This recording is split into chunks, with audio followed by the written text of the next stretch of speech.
ารปูพื้นกระเบื้องไวนิลตารางเมตรละ699 บาทจำนวน150ตารางเมตรทำโครงเหล็กป้องกันนกรอบวิหารราดพื้นเททรายล้างหน้าวิหารราวบันไดเหล็กสแตนเลสทาสีรอบวิหารเปลี่ยนระบบไฟฟ้าปรับปรุงทัศนียภาพวิหารบูรณะปฏิสังขรณ์ถาวรวัตถุภายในวัดทอดถวายณวัดดอนตันตำบลเหมืองแก้วอำเภอแม่ริมจังหวัดเชียงใหม่ตรงกับวันเสาร์ที่1พฤศจิกายนพุทธศักราช2568ช่วงเช้า9:39 นาทีเป็นต้นไปก็ขอเชิญชวนศรัทธานักศิลนักบุญทั้งหลายร่วมงานบุญทอดผ้าป่าสามัคคีครั้งนี้เพื่อบูรณะวิหารปูพื้นกระเบื้องไวนิลรวมไปถึงทำโครงเหล็กป้องกันนกรอบวิหารราดพื้นเททรายร้างหน้าวิหารราวบันไดเหล็กสแตนเลสทาสีรอบวิหารเปลี่ยนระบบไฟฟ้าปรับปรุงทัศนียภาพวิหารบูรณะปฏิสังขรณ์ถาวรวัตถุภายในวัดดอนตันตำบลเหมืองแก้วอำเภอแม่ริมจังหวัดเชียงใหม่เสาร์ที่1พฤศจิกายน2568นี้เชิญท่านร่วมงานร่วมบุญร่วมบริจาคได้บุญได้กุศลโดยทั่วหน้ากัน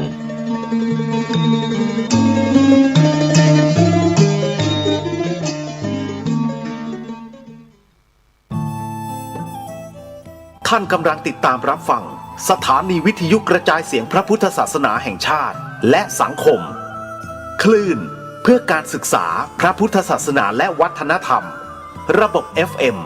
104.5 เมกะเฮิรตซ์รายการต่อไปเป็นรายการคดีโลกคดีธรรม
ถือระบบ Android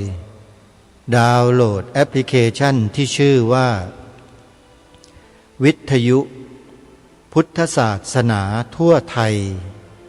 เพื่อติดตามรับฟังรายการนี้ได้ทุกวันวันละ6 เวลานอกจากนี้ท่านยังสามารถเปิดรับฟังธรรมะสาระที่เป็นประโยชน์มากมายจากสถานีวิทยุที่รวมกันอยู่ในแอปพลิเคชันเดียวกันนี้48สถานีทุกภูมิภาคของประเทศไทยของเราสาธุชนผู้ฟังทุกท่านรายการได้ปรารภถึงกรณีของการเปลี่ยนแปลงการปกครองแล้วมีผลกระทบต่อวัฒนธรรมจารีตประเพณีวิถีชีวิตของคนไทยของเรามาโดยลำดับมาโดยตลอดโดยเฉพาะผลกระทบกับพระพุทธศาสนาในฐานะที่เป็นสถาบันหลักสูงสุดของประเทศชาติบ้านเมืองของเราซึ่งผู้เปลี่ยนแปลงการปกครองในยุคนั้น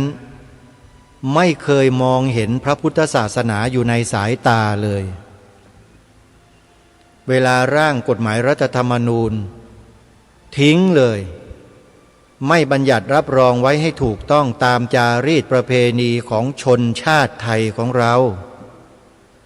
แล้วมันก็ส่งผลกระทบมาจนถึงวันนี้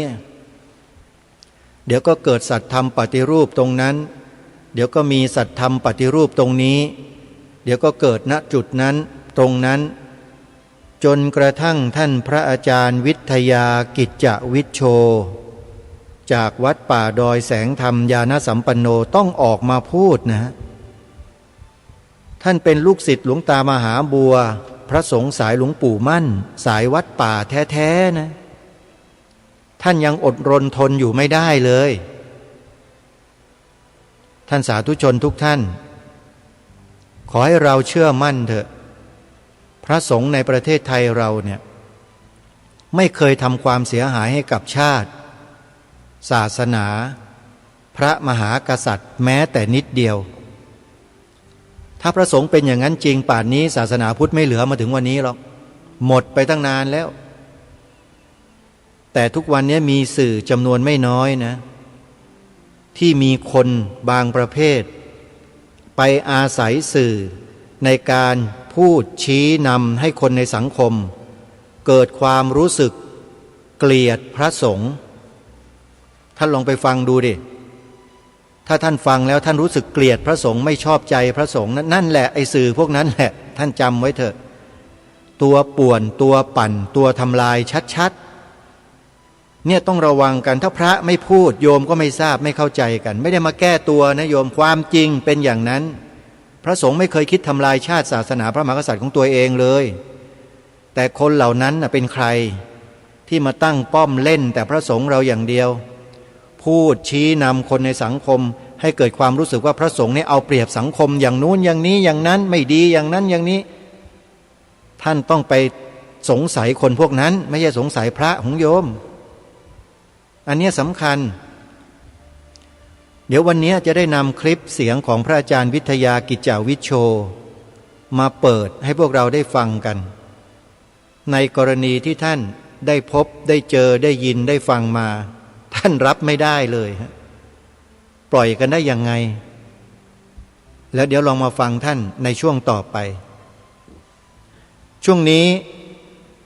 ขอประชาสัมพันธ์ข่าวงานบุญที่วัดศรีอุดมวงศ์ให้ญาติโยมพี่น้องชาวจังหวัดเลยของเราเนี่ยช่วยกันโยมในจังหวัดเลยที่มีชื่อเสียงได้เนี่ยต้องยอมรับนะเพราะพระสงฆ์ภายในจังหวัดอยู่ในกลุ่มอยู่ในทีมของคณะธรรมอากาลิโกและสภาพุทธบริษัทจังหวัดเลยถ้าไม่มีคณะนี้กลุ่มนี้ทำงานเนี่ยคนจะรู้จักไหมจังหวัดเลยทำอะไรกัน มีอะไรกัน เพราะฉะนั้นวัดศรีอุดมวงศ์นี้ถือว่าเป็นกำลังที่สำคัญอีกแห่งหนึ่งในจำนวนหลายๆวัดไม่ว่าจะเป็นวัดวารีสารวัดศรีละทราราม วัดฟากนาวัดป่าจริยธรรมวัดอะไรต่อไม่อะไรหลายๆวัดเนี่ยวัดถ้ำผาใหญ่อย่างเนี้ยเป็นต้นวัดของหลวงพ่อบุญมาอย่างเนี้ยท่านเหล่านี้ล้วนแล้วแต่ทำงานร่วมกันไม่ว่าจะเป็นพระสายธรรมยุทธมหานิกายวัดป่าวัดบ้านเขาไม่ได้สนใจหรอกครับพระเหล่านี้ท่านทิ้งสิ่งเหล่านี้ที่ว่าเป็นเปลือกเป็นกากพวกนี้ทิ้งออกไปหมดแล้วทุกคนหันหน้ามาทำงานเพื่อชาติศาสนาพระมหากษัตริย์ร่วมกันรวมกันเป็นสภาพุทธบริษัทจังหวัดเลยมีทั้งพระทั้งโยมร่วมกันรักรู้รักสามัคคีอันนี้เป็นสโลแกนที่ทุกคนใช้ในการทำงานร่วมกันแล้วเราก็เดินกันมาจนถึงวันนี้วัดศรีอุดมวงศ์กำลังจัดงานปริวาสเสร็จสิ้นวันที่4 กรกฎาคมยังเหลืออีกหลายวันโยมไปช่วยท่านนะโยมนะอาจารย์พระครูดมวรานุวัตรท่านเป็นกำลังสำคัญมากขอให้ช่วยกันโยมท่านไปจากจังหวัดตราดไปเป็นเจ้าวาดที่จังหวัดเลยแล้วท่านก็ได้สร้างชื่อเสียงสร้างผลงานให้กับจังหวัดเลยไม่น้อยเลยโยมพอถึงเวลามีงานมีการแล้วช่วยท่านนะขออนุโมทนาบุญทุกท่านใครจะทำบุญกับทางวัดศรีอุดมวงศ์ญาติโยมโทรศัพท์ไปที่เจ้าวาดได้เลยหมายเลขโทรศัพท์0899404968วันที่5 กรกฎาคมเดือนหน้าใกล้จะถึงแล้วพอเสร็จจากวัดศรีอุดมวงศ์ก็จะมีงานใหญ่เรียกว่างานช้างแท้ๆเกิดขึ้นที่จังหวัดสุรินทร์เป็นงานอุปสมบทหมู่ที่มีช้างโขลงใหญ่เข้ามาเกี่ยวข้องกับกิจกรรมนี้ด้วยคือมาร่วมเลยแหละเป็นเนื้อเป็นหนังของงานเลยช้างทั้ง100 กว่าเชือกจะตั้งขบวนแห่นาคนำนาคเข้าสู่วัดป่าอาเจียงแล้วอุปสมบทก่อนอุปสมบทจะให้ช้างกับเจ้าภาพร่วมกันมอบผ้าไตรให้กับนาคภาพเหล่านี้มีอยู่ที่เดียวคือวัดป่าอาเจียงบ้านหนองบัวตำบลกระโพอำเภอท่าตูมจังหวัดสุรินทร์จัดงาน2 วัน5 และ 6 กรกฎาคมรายละเอียดต่างๆสอบถามที่หมายเลขโทรศัพท์064282422รับเจ้าภาพบวชพระด้วยนะโยมนะสอบถามได้เลยเอาละไม่ให้เป็นการเสียเวลาเดี๋ยวให้ทุกท่านไปฟังครูบาอาจารย์สายวัดป่าพูดถึงกรณีที่มีคนกล่าวโจมตีไม่เห็นด้วยปฏิเสธวัฒนธรรมจารีตประเพณีของชนเผ่าไทยของเราจะเป็นเรื่องใดอย่างไรนั้นไปติดตามรับฟังพร้อมๆกันได้ณบัดนี้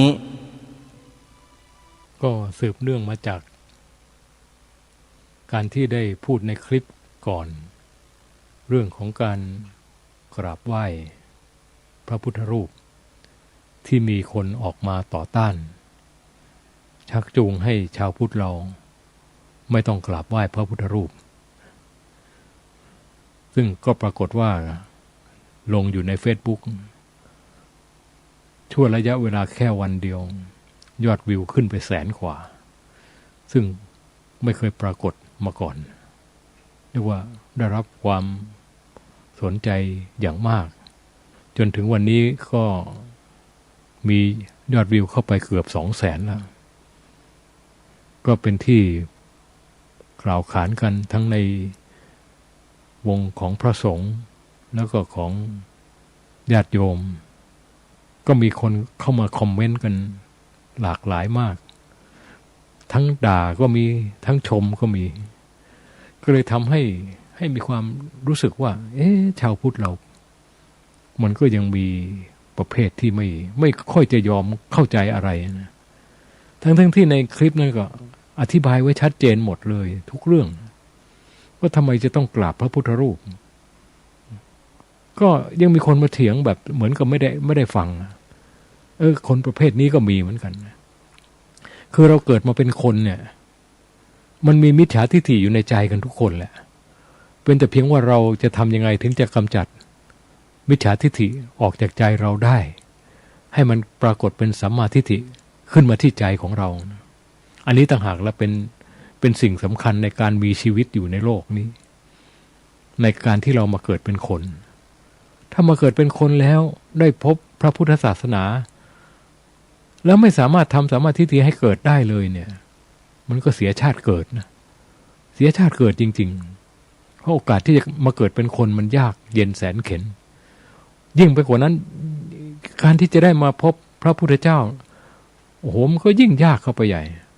เราเกิดมาในชาตินี้ก็เรียกว่าพลาดไปแล้วไม่ได้พบพระพุทธเจ้าพระองค์จริงแต่ก็ยังโชคดีว่ายังได้พบพระธรรมคำสอนของพระองค์แล้วเราได้เห็นว่าพระพุทธเจ้าเป็นผู้เช่นไรนี่ก็อาศัยจากที่เราได้มีพระพุทธรูปให้เราได้กราบไหว้นี่แหละเราถึงรู้จักว่าพระพุทธเจ้าเราจะต้องประพฤติปฏิบัติต่อท่านอย่างไรที่เป็นสามีจิกรรมถ้าเราไม่มีพระพุทธรูปเวลาเราทำพิธีอะไรทางศาสนาเราจะเอาอะไรมากราบเราจะปฏิบัติว่าอะไรเป็นสัญลักษณ์แทนพระผู้มีพระภาคเจ้าสมมติที่ว่าเราบอกว่าเราเคารพในพระพุทธพระธรรมพระสงฆ์เพราะท่านสร้างพุทธรูปเอาไว้เนี่ยก็สร้างตามคำสอนของพระพุทธเจ้าแหละพระองค์ตรัสเอาไว้ถึงเจดีย์สี่ประเภทที่จะเป็นสิ่งที่ทำให้ชาวพุทธเราได้กราบไหว้เพื่อรำลึกนึกถึงพระพุทธเจ้าธาตุเจดีย์บรรจุพระบรมสารีริกธาตุบริโภคเจดีย์คือสิ่งที่พระพุทธเจ้าทรงเคยใช้สอยนับตั้งแต่ต้นพระศรีมหาโพธิ์ที่เป็นที่นั่งประทับของพระพุทธเจ้าแล้วก็สังเวชนียสถาน4 ตำบลแล้วก็บาทบริขารจีวรเครื่องใช้ไม้สอยของพระพุทธเจ้าก็รวมอยู่ในบริโภคเจดีย์แล้วก็ธรรมเจดีย์บรรจุพระธรรมบรรจุใบลานจารึกพระพุทธพจน์ก็เป็นธรรมเจดีย์แล้วก็มีอุเดสิกะเจดีย์ที่เขาสร้างอุทิศพระพุทธเจ้าได้แก่พระพุทธรูปรอยพระพุทธบาทอันนี้ก็พระพุทธเจ้าเป็นผู้แสดงตรัสสอนเอาไว้ว่าเป็นสิ่งหนึ่งที่จะกราบไหว้เพื่อรำลึกนึกถึงพระพุทธองค์ได้ก็คือพระพุทธรูปสร้างเป็นรูปเหมือนพระรูปพระโฉมของพระพุทธเจ้าเป็นสัญลักษณ์แทนพระพุทธเจ้าอันในคลิปที่แล้วก็อธิบายไว้ชัดเจนนะโอ้ตอนนี้ก็ยังเถียงกันไม่หยุดทั้งใน TikTok ใน Facebook ไม่เท่าไหร่เพราะว่า Facebook นี่เราปิดกั้นถ้าไม่ใช่เพื่อนแสดงความเห็นไม่ได้แต่ใน TikTok นี่ก็มีทั้งคนมาเถียงมีทั้งคนมาชมใครเข้าไปก็ลองไปดูเถอะ TikTok ดอยแสงธรรมดอยแสงธรรมภาษาอังกฤษนะก็ยอดวิวใน TikTok นี่ก็ขึ้นเป็นอันดับ1ของทุกคลิปที่เราเคยลงขึ้นไป 30,000 กว่าเกือบจะ 40,000 แล้ว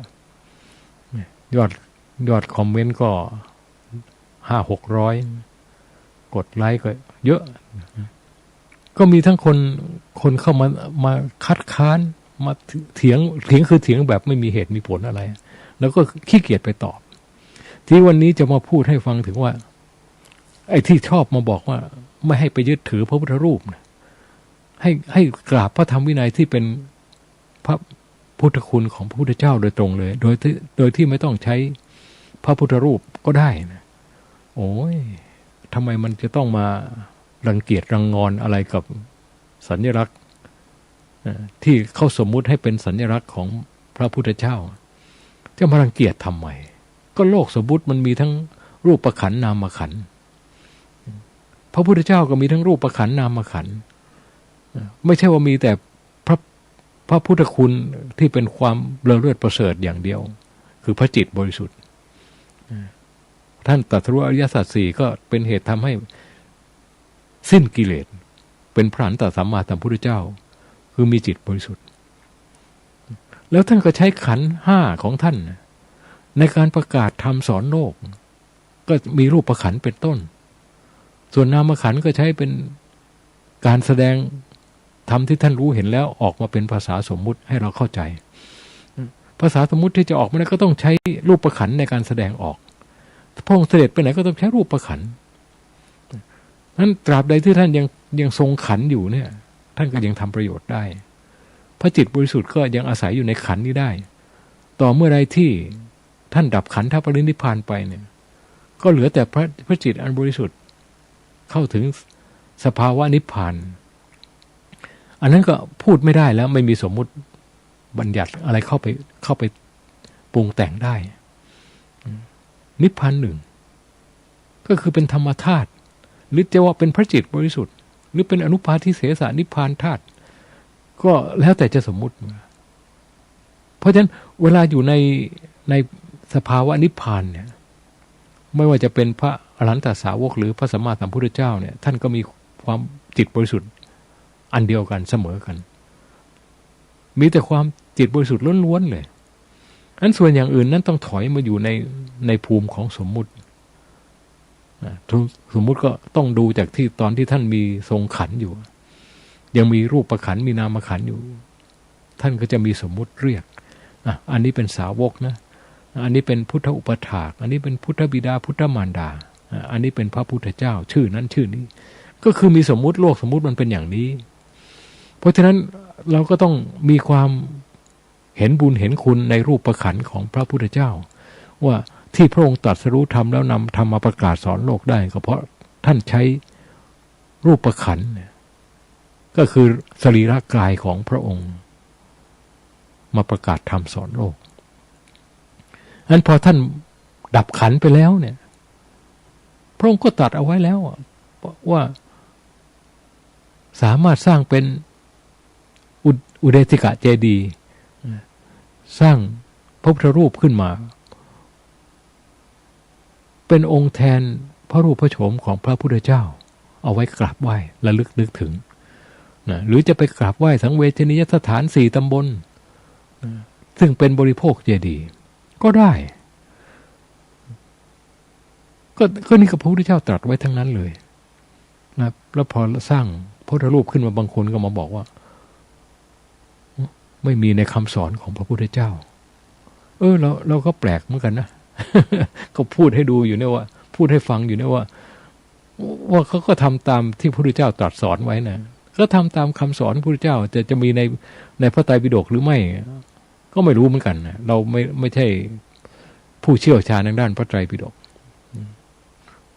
ฉะนั้นถ้าหากว่าเรามีความกตัญญูรู้คุณพระพุทธเจ้าเนี่ยหรือมีความเคารพนับถือในพระพุทธเจ้าเนี่ยเราจะไปเอาแต่ทำวินัยอย่างเดียวมันไม่ได้เพราะทำวินัยมันมองไม่เห็นผู้ที่จะเห็นธรรมเห็นวินัยได้ก็มีแต่พระริยเจ้ายิ่งพระพุทธคุณธรรมคุณสังฆคุณเนี่ยโดยเฉพาะพระพุทธคุณเนี่ยประกอบด้วยพระปัญญาคุณพระบริสุทธิ์ที่คุณพระมหากรุณาคุณผู้ที่จะเข้าไปเห็นได้ก็มีแต่พระอรหันต์เท่านั้นแล้วก็เห็นได้เป็นเพียงบางส่วนไม่ได้เห็นได้ทั้งหมดหรอก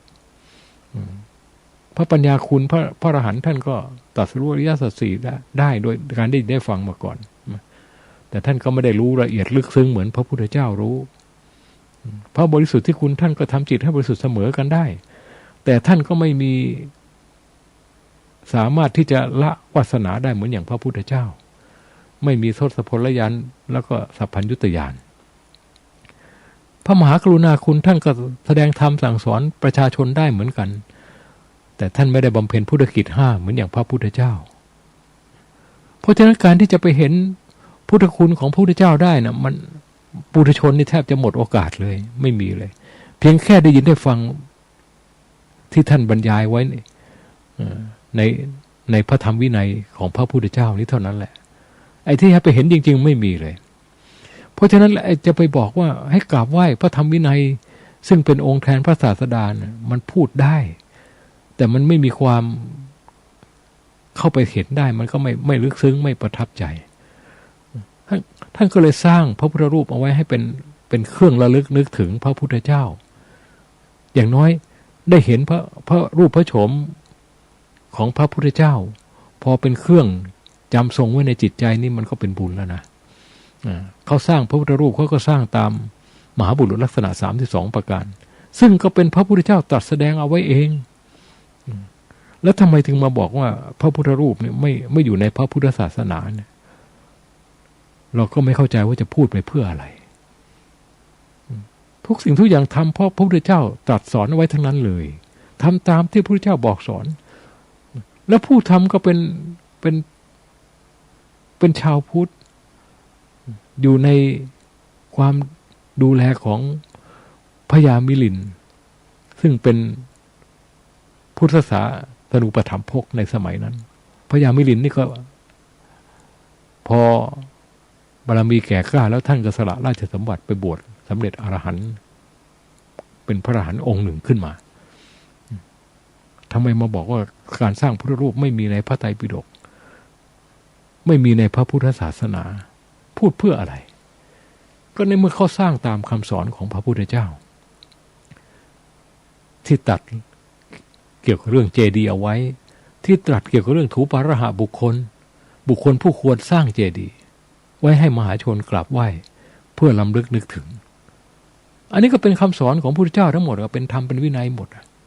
แต่ทำไมมาบอกว่าไม่ต้องกราบต้องไหว้ถ้าเป็นสัมมาทิฏฐิมองไม่เห็นเลยว่าทำไมจึงจะไปพูดแล้วไม่ต้องกราบต้องไหว้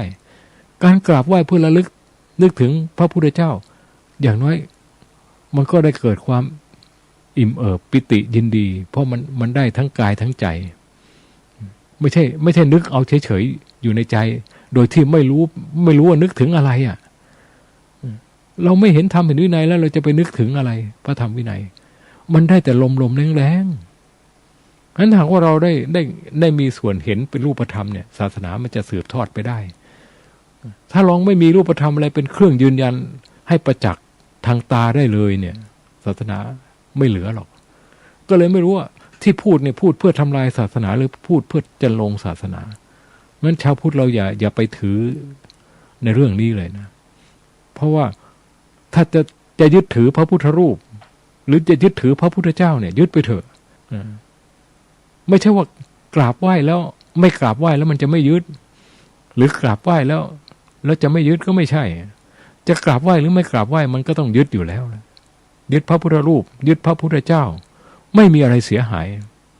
ถ้าเราไม่ยึดพระพุทธรูปหรือไม่ยึดพระพุทธเจ้าเอาไว้มันก็จะไปยึดอย่างอื่นแทนยึดรูปหญิงรูปชายยึดบ้านช่องห้องหับยึดที่ดินยึดทรัพย์สมบัติข้าวของเงินทองคนมีกิเลสมันก็ยึดหมดละอะไรที่เป็นวัตถุมันยึดว่าเป็นของเราของเขามันยึดอยู่แล้วเพราะฉะนั้นไอ้การไม่กราบไหว้พระพุทธรูปไม่ได้ช่วยให้มันไม่ได้ยึดเลยนะผู้ที่จะไม่ยึดวัตถุนี่มีอยู่2ท่านเท่านั้นเองในโลกนี้คือพระอนาคามีกับพระอรหันต์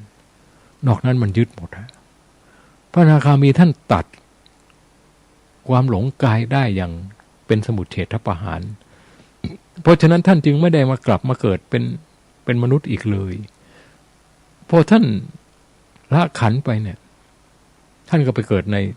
พรหมโลก5ชั้นสุดถาวรแล้วก็ไปนิพพานที่อากนิทพรหม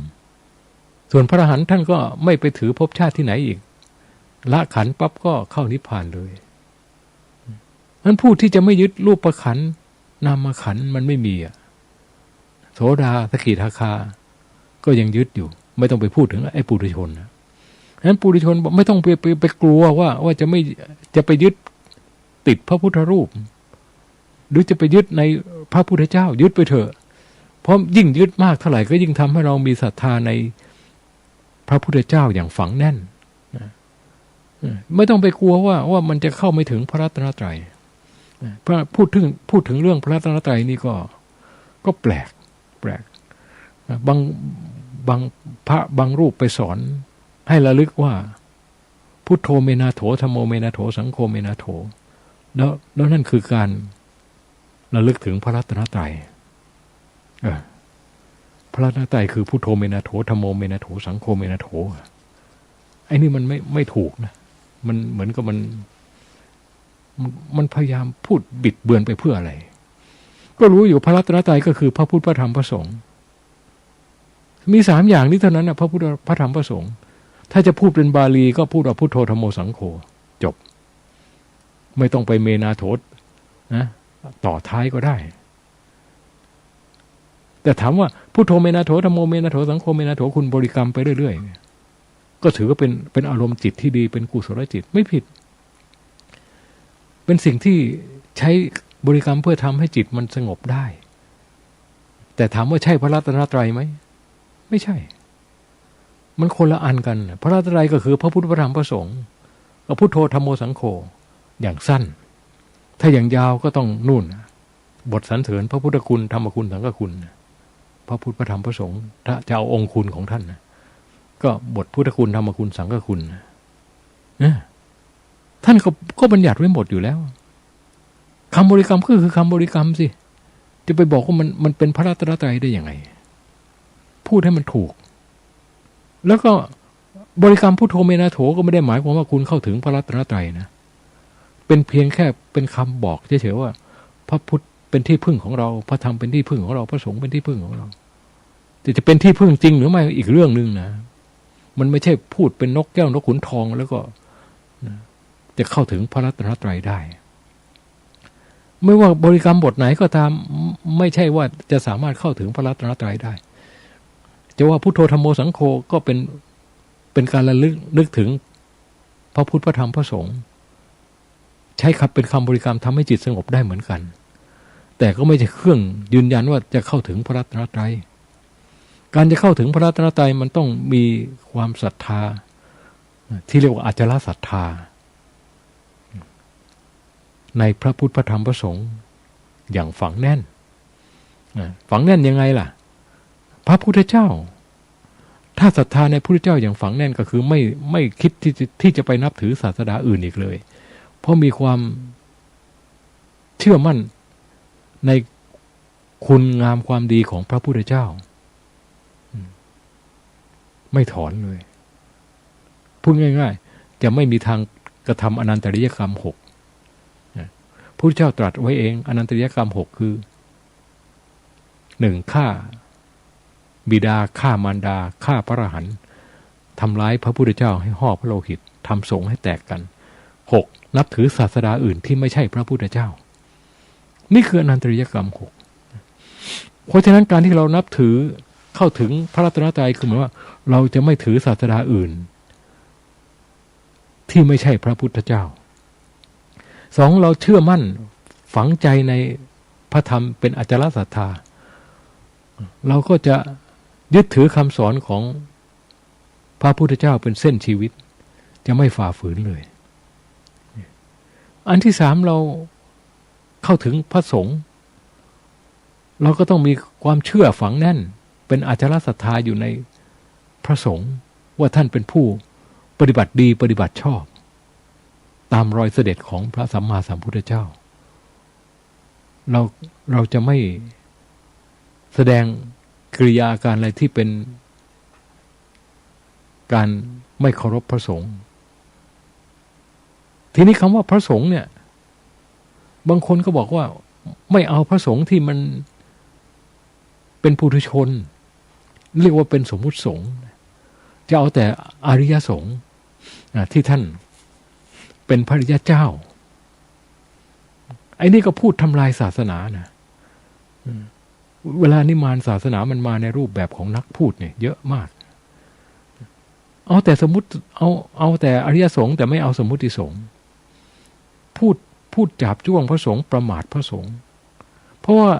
พระสงฆ์เนี่ยหมายถึงสมมุติสงฆ์บวกกับอริยสงฆ์จึงเรียกว่าสมมุติสงฆ์จึงเรียกว่าพระสงฆ์ไม่ใช่ว่าพระสงฆ์จะต้องเป็นอริยสงฆ์อย่างเดียวอริยสงฆ์อย่างเดียวเป็นได้ไงอ่ะเพราะความเป็นอริยสงฆ์น่ะมันเป็นอยู่ที่จิตถ้าจิตไม่มีรูปธรรมน่ะอยู่ไม่ได้แล้วเรียกว่าจิตก็ต้องดำรงอยู่ในขันธ์5เนี่ยขันธ์5มีทั้งรูปขันธ์นามขันธ์ เพราะฉะนั้นถ้าหากว่าจะบอกว่าจะเอาแต่อริยสงฆ์แล้วท่านไม่มีนามขันธ์ไม่มีรูปขันธ์แล้วจะอยู่ได้ยังไงนั้นรูปขันธ์ของท่านคืออะไร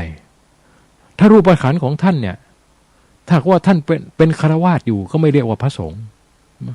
นะเพราะพระฆราวาสนี่เป็นพระริยเจ้าก็ได้นะอย่างในสมัยครั้งพุทธกาลเนี่ยเช่นว่านางวิสาขาก็ดีอนาถบิณฑิกะเศรษฐีก็ดีจิตตคฤหบดีก็ดีหลายคนเป็นอริยเจ้าแต่เป็นฆราวาสก็ไม่เรียกว่าพระสงฆ์เห็นไหมเพราะฉะนั้นพระอริยเจ้าจะเป็นพระสงฆ์ได้หมายถึงว่าท่านก็ต้องมาผ่านการบวชตามที่พระพุทธเจ้าทรงอนุญาตไว้ครั้งแรกโน้นท่านก็บวชโดยใช้เอหิภิกขุจงเป็นภิกษุมาเถิดก็จีวรสำเร็จด้วยฤทธิ์สวมกายพราบเลยนะเรียกว่าเหล่านี้ล้วนเป็นพุทธเวไนยะคือเป็นมีแต่พระพุทธเจ้าเท่านั้นที่จะสอนได้นะที่จะเป็นเอหิภิกขุนะแล้วก็จะสำเร็จได้ด้วยฤทธิ์มีจีวรทิพย์มาสวมกายภาพเลยแล้วตอนหลังท่านก็บวชให้พระมหากัสสปะด้วยการให้โอวาท3 ข้อจากนั้นแล้วท่านก็มอบให้สงฆ์จัดการกันเองบวชกันเองด้วยยติจตุตถกรรมวาจาเพราะจนถึงปัจจุบันบัดนี้ก็การบวชพระก็บวชด้วยยติจตุตถกรรมวาจาพระสงฆ์บวชกันให้มีพระสงฆ์อย่างน้อย5 รูปขึ้นไปถึงจะทำการบวชได้นี่เรียกว่าเป็นสมมุติสงฆ์ก็เกิดขึ้นโดยพระบรมพุทธานุญาตมันเมื่อเป็นสมมุติสงฆ์แล้วเนี่ยบวชมาถูกต้องแล้วก็ได้ชื่อว่าเป็นสมมุติสงฆ์ในพระพุทธศาสนาถูกต้องท่านก็ยังเป็นปุถุชนแหละไม่มีใครมันเป็นอริยะบุคคลมาแต่ในท้องหรอกเว้นไว้แต่ชาติก่อนโน้นได้บรรลุพระโสดาบันมาแล้วถ้าไม่ใช่อย่างนั้นแล้วก็เกิดมามันก็เป็นปุถุชนหมดอะนี่พอท่านมาบวชแล้วท่านปฏิบัติดีปฏิบัติชอบดำเนินไปตามศีลสมาธิปัญญาทำให้บริสุทธิ์บริบูรณ์ท่านก็สามารถที่จะดับกิเลสขาดจากสันดานได้บางส่วนบ้างโดยสิ้นเชิงบ้างถ้าได้บางส่วนก็สำเร็จเป็นพระโสดาสกิทาคานาคาถ้าได้อย่างสิ้นเชิงก็สำเร็จอรหันต์นี่มันความเป็นอริยสงฆ์มันต้องเกิดขึ้นหลังจากที่เป็นสมมุติสงฆ์แล้วคุณจะบอกว่าคุณไม่เอาสมมุติสงฆ์เนี่ยเหมือนตัดรากเหง้าของพระพุทธศาสนาเลยนะเนี่ยไอ้พวกนี้พูดทำลายศาสนาไม่ได้จันโลงศาสนาเลยบางคนก็บอกว่าสมมุติสงฆ์นี่มันยังมีกิเลสอยู่พูดแบบไม่ให้ความเคารพแล้วใครมันสิ้นกิเลสมาแต่ในท้องถ้าสิ้นกิเลสแล้วมันจะมาเกิดแล้วมันก็มีกิเลสหมดแหละแต่เมื่อมีกิเลสอยู่นั่นแหละก็ถึงเป็นเหตุให้ต้องได้มาบวชเพื่อชำระจิตให้มันบริสุทธิ์ไงพระเจ้าสอนศีลสมาธิปัญญาไว้มรรค8ก็สอนไว้เพื่อสำหรับคนมีกิเลสเอาไปปฏิบัติไม่ได้สอนให้สำหรับคนไม่มีกิเลสเอาไปปฏิบัตินะเพราะฉะนั้นคนมีกิเลสเนี่ยมันก็ต้องทำผิดทำถูกบ้างเป็นธรรมดาพระเจ้าบัญญัติพระธรรมวินัยเนี่ยก็บัญญัติไว้เพื่อช่วยเหลือคนมีกิเลสให้สิ้นกิเลสช่วยเหลือคนที่จะทำผิดให้ทำถูกพระวินัยก็ท่านก็บอกว่าไม่ให้ทำอย่างนั้นให้ทำอย่างโน้นพระวินัยก็มีทั้งข้อห้ามแล้วก็ข้อที่อนุญาตห้ามไม่ให้ทำอย่างนั้นไม่ให้ทำอย่างนี้อนุญาตให้ทำอย่างนั้นให้ทำอย่างนี้อันไหนที่ไม่ได้ห้ามไม่ได้อนุญาตไว้ก็ให้เอามหาประเทศ4เข้าไปเทียบเคียงถ้ามันตรงกับที่ท่านอนุญาตไว้ก็ถือว่าอันนั้นควรถ้ามันขัดกับสิ่งที่ท่านอนุญาตไว้ก็ถือว่าไม่ควรหรือตรงกับที่ท่านห้ามอันนั้นก็ไม่ควรหรือถ้ามันขัดกับสิ่งที่ท่านห้ามอันนั้นก็ควรอย่างเงี้ยก็เอามหาประเทศ4เข้าไปเทียบนั้นพระพุทธเจ้าบัญญัติวินัยไว้เพื่อป้องกันไม่ให้พระประพฤติผิดท่านไม่ได้ปฏิบัติเพื่อที่จะมาฆ่าพระไม่ได้บัญญัติพระวินัยเพื่อที่จะมาฆ่าพระปฏิบัติบัญญัติพระวินัยไว้เพื่อช่วยให้พระปฏิบัติได้โดยที่มันไม่ผิด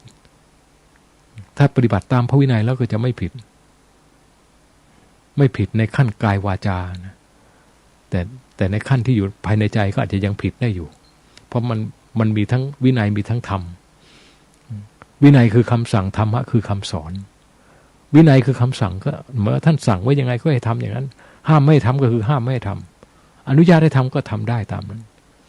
เพราะฉะนั้นลูกศิษย์พระตถาคตแท้ท่านก็จะสมาทานศึกษาอยู่ในธรรมวินัยที่พระพุทธเจ้าบัญญัติเอาไว้เนี่ยอันใดที่พระพุทธเจ้าไม่ได้บัญญัติท่านก็จะไม่บัญญัติใหม่อันใดที่บัญญัติไว้แล้วท่านก็จะไม่เพิกถอนคือสมาทานศึกษาอยู่ในสิกขาบทที่พระพุทธเจ้าทรงบัญญัติไว้เว้นข้อที่ห้ามทำตามข้อที่พระองค์ทรงอนุญาตนี่คือลูกศิษย์พระตถาคตแล้วพระพุทธเจ้าบัญญัติพระวินัยไว้เนี่ยเขาบัญญัติมีหนักมีเบาไม่เท่ากันถ้าไม่ใช่เป็นปาราชิกสี่เนี่ยท่านก็ยังเป็นพระสมบูรณ์อยู่เป็นสังฆาธิเศษก็ยังแก้ได้อยู่โดยใช้สงฆ์20 รูปมาสวดถอนมีการประพฤติมานัดหรือไม่ก็ประพฤติปริวาสกรรมแล้วแต่ว่าเป็นอาบัติแล้วปกปิดไว้กี่วันก็อยู่ปริวาสกรรมไปเท่านั้นวันถ้าไม่ได้ปกปิดไว้ก็ประพฤติมานัดแค่6 ราตรีแล้วให้สงฆ์20 รูปสวดอภันก็พ้นจากอาบัติได้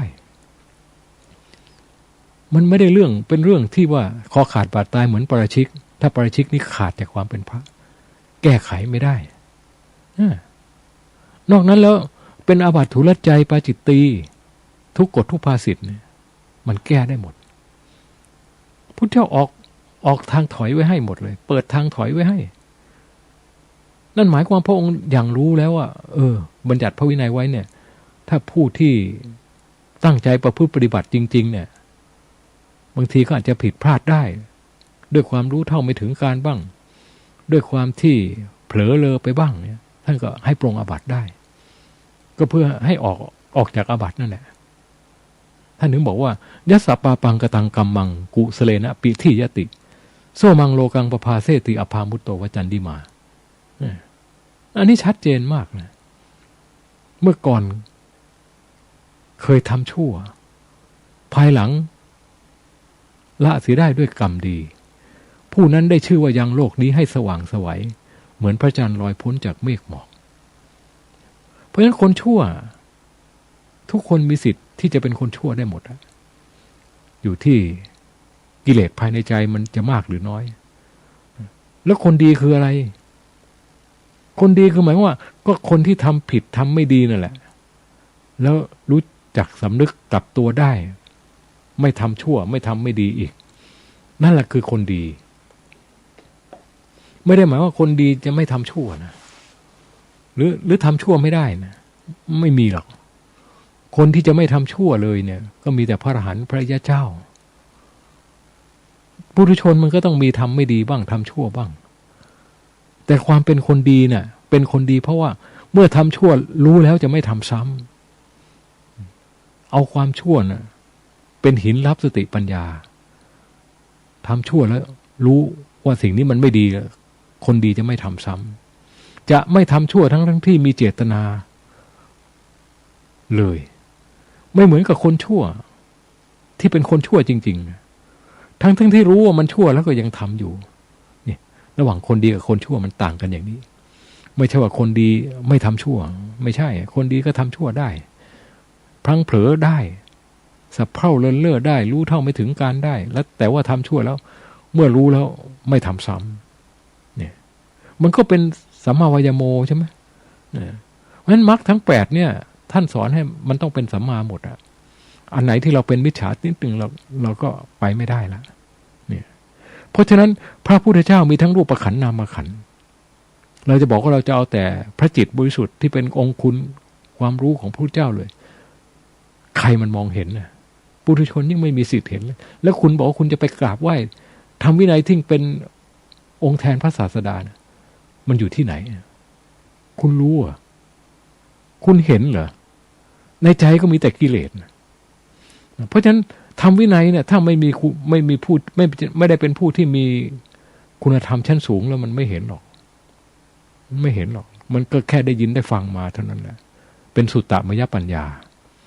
หรืออย่างมากก็เอามาคิดอ่านไตร่ตรองเป็นจินตามยปัญญาแต่ถ้ามันยังไม่ฆ่ากิเลสดับสังโยชน์3, 5, 10ให้ขาดจากใจแล้วมันก็ยังไม่เห็นธรรมะของจริง ก็เห็นแต่ธรรมะที่เป็นสมมุติที่ท่านบรรยายเอาไว้เท่านั้นต้องอย่าลืมว่าพระพุทธเจ้าท่านตรัสรู้อริยสัจสี่แล้วเนี่ยความที่ท่านตรัสรู้อริยสัจสี่คือหมายว่ากิเลสมันตายจิตท่านบริสุทธิ์เมื่อจิตบริสุทธิ์แล้วท่านก็อาศัยสมมุติของโลกเนี่ยมาบรรยายธรรมมาสอนธรรมให้เราได้ยินได้ฟังเป็นสุตตมยปัญญาพอเราได้ยินได้ฟังแล้วเราก็มาใคร่ควรคิดอ่านไตร่ตรองให้มันเกิดเป็นความรู้ความเข้าใจแจ่มแจ้งขึ้นในใจเราก็เป็นจินตามยปัญญาและถ้าหากว่าเราสามารถที่จะเอาคำสอนของท่านมาปฏิบัติจนมันเกิดศีลสมาธิปัญญาขึ้นมาจริงๆในจิตของเราได้อย่างเต็มรอบไพบูลย์เนี่ยภาวนามยปัญญาจึงจะเกิดสามารถดับสังโยชน์3ได้5ได้10ได้อันนี้จึงเป็นภาวนามยปัญญาเพราะฉะนั้นธรรมวินัยถ้าหากว่าเราไม่มีสติปัญญาขั้นสูงแล้วเราไม่เห็นหรอกและยิ่งถ้าเราไม่เอารูปธรรมมาเป็นเครื่องหมายไม่รู้เราจะกราบอะไรกันนะกราบอะไรศาสนามันจะอยู่กันยังไงจะบอกสอนกันยังไงพุทธเจ้าเป็นผู้เช่นไรรูปร่างเป็นแบบไหนยังไงถ้าไม่มีรูปธรรมไม่เห็นทางตา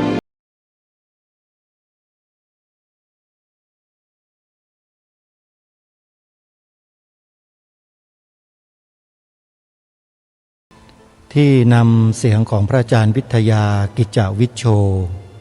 เจ้าอาวาสวัดป่าดอยแสงธรรมญาณสัมปันโนมาเปิดในวันนี้ให้ท่านฟังอีกรอบหนึ่งเพื่อจะย้ำบอกกับทุกท่านว่าพระพุทธศาสนาพระสงฆ์ในประเทศไทยของเราเนี่ยกำลังถูกกระทำในลักษณะดังกล่าวจากกลุ่มบุคคลที่ท่านพระอาจารย์วิทยาท่านได้เอ่ยถึงพฤติกรรมแบบนั้นเลย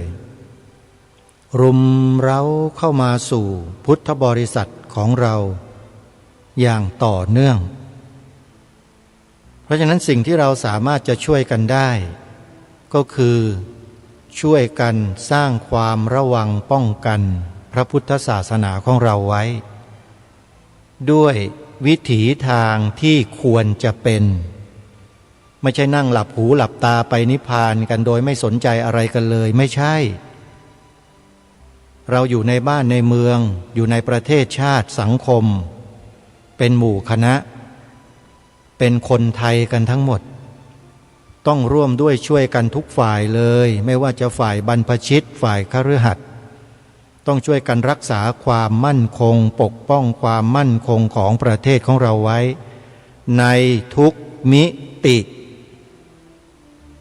ทางรายการได้ทำหน้าที่ตรงนี้โดยไม่มีใครสั่งทำเองเพราะเห็นว่าถ้าเรานั่งเฉยนิ่งๆแล้วไม่ทำอะไรเลยทั้งที่มีสื่ออยู่ในมือมีหน้าที่มีวาจาที่ใช้ให้เป็นประโยชน์ได้ก็ใช้ให้เป็นประโยชน์ต่อส่วนรวมให้มันมากที่สุดเท่าที่ทำได้ขอให้ท่านผู้ฟังทุกฝ่ายได้กรุณาเข้าใจรายการนี้ด้วยขอฝากไว้นะท่านผู้ฟังทุกท่านนะอย่าตำหนิอย่าว่าอย่าด่าอย่าอะไรกันเลยเราต้องรักและสามัคคีกันเท่านั้น